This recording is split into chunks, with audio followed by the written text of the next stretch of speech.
Suicide Squad Kill the Justice League has faced so much controversy ever since it was announced because while people were initially very excited to hear that yes, this isn't the continuation of the Arkhamverse, unfortunately every time they released a teaser or a trailer, it just left people feeling very underwhelmed, and now that we are seeing the new looks at characters like Poison Ivy and Harley Quinn, everybody is absolutely roasting them.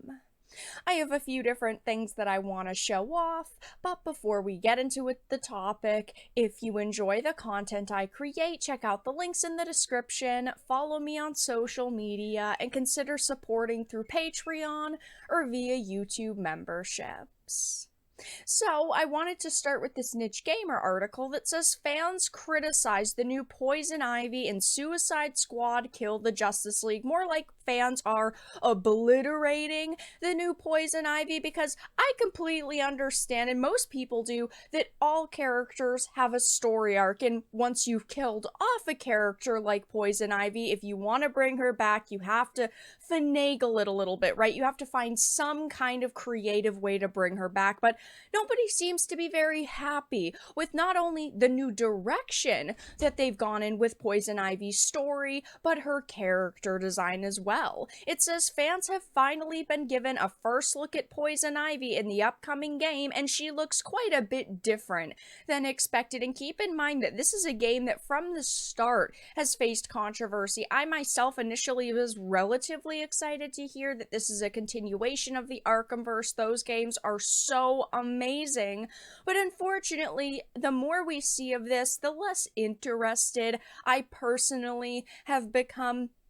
I mean, if you did not know, Sweet Baby Inc. helped with this game, their sensitivity reading, they helped with script writing, and unfortunately a character like Poison Ivy just screams Sweet Baby Inc. because if you don't know, spoiler alert, she had died in the Arkham trilogy. She had a full story, but of course they decided to bring her back and make her as insufferable as they possibly could because they needed as many women in this game as possible. That's why Harley is one of the lead characters. But it says Poison Ivy is the classic femme fatale who was introduced as a Batman villain in the 60s. She's one of my favorite characters. She grew in popularity thanks to her appearances in Batman the Animated Series and the movie Batman and Robin.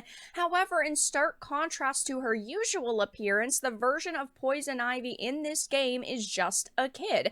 Now, of course, they did decide to do a similar storyline in the show Gotham. That show is fantastic in my opinion, but it felt very forced, and it was because they ended up having to recast the actress, and there was a lot behind the scenes that led to their decision to ultimately age her up and recast and whatnot. But, this is just not what people expect, right? You think of this Poison Ivy on the right, beautiful, sexy, strong, knowing her skills, knowing who she is, but instead they decided to replace her with it seems, of course, we haven't played the game yet, so maybe she'll end up being a good character, but a cringy child, and that's just not what people want. People are tweeting things like, Kill the Justice League has revealed a successor to Poison Ivy who is her reincarnation without any of Pamela's memories. She is a teenager who goes by Ivy, who has been used by Lex to be a defense against the alien invasion.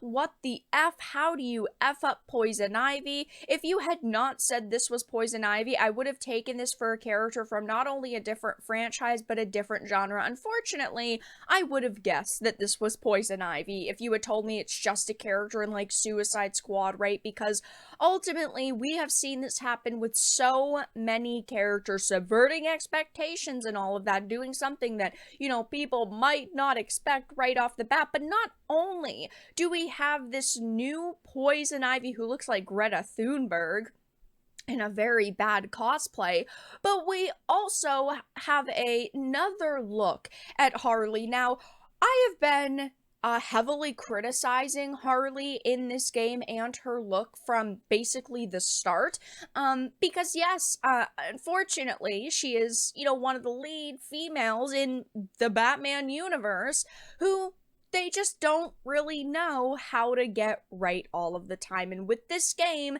and again, knowing that Sweet Baby is part of this, knowing that Sweet Baby did script writing and cutscenes and audio logs and etc., so who knows what they really did, after seeing, the image on the left, which was from Arkham Knight in 2015, where she looked beautiful and strong and sexy and high quality, and then we see this is our new Harley, it's not very surprising. Unfortunately, beautiful women are not allowed in video games anymore, or if they are, they're the exception to the rule. Instead, we get these frumpy, low quality looking characters, and it is sad, in my opinion, because as a woman, it's insulting to see the left image was from a game years and years ago, 8 years ago, almost 9 years ago, and then having to see this and being told that this is what women want to see and what men want to see, and that this is modern and this is a fresh take on Harley. Like, no, this is not a fresh take on Harley. This is a 3-week-old McDonald's order Harley. This is not what people want. This is not fresh. This is not modern.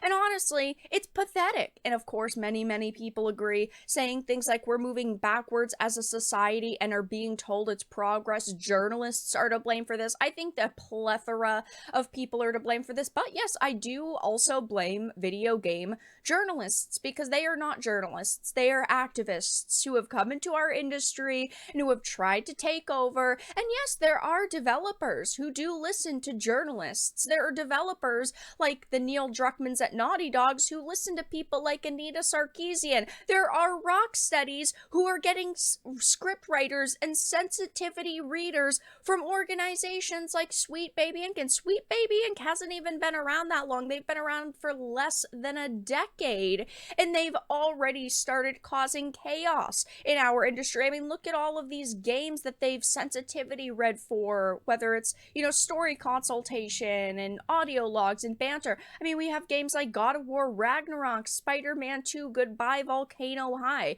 Suicide Squad, as I mentioned, Alan Wake 2, Breeze in the Clouds. Like, we are talking about such a large impact here. And I also recently talked in another video about the Wolverine leaks, which are very unfortunate for the team who have been working on them, in the game in general. But it seems like Sweet Baby might even be a part of that, and they just simply haven't announced it since it's years away. We don't know at this point if this Suicide Squad game is going to be bad, but we can deduce that the character models are awful, a lot of the dialogue we've heard so far is very cringy, and it's a live service game. People were furious at the monetization half a year ago when we first found out about it. And you also have to consider that this game has been delayed twice, meaning they knew that it had some major technical issues, and they also probably wanted to attempt to avoid the backlash surrounding the monetization.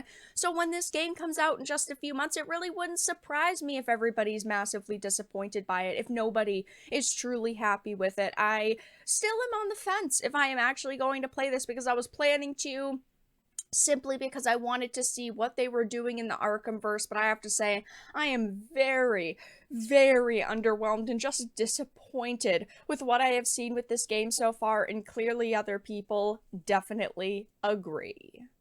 But that's all that I really had to discuss in this video. Let everyone know your thoughts in the comment section down below. If you enjoyed this and of course found it important and informative, make sure to give it a like, share it, and subscribe to the channel. And of course, if you didn't, make sure to give it a dislike. I appreciate your support either way, but I will talk to you all again in the next video really soon.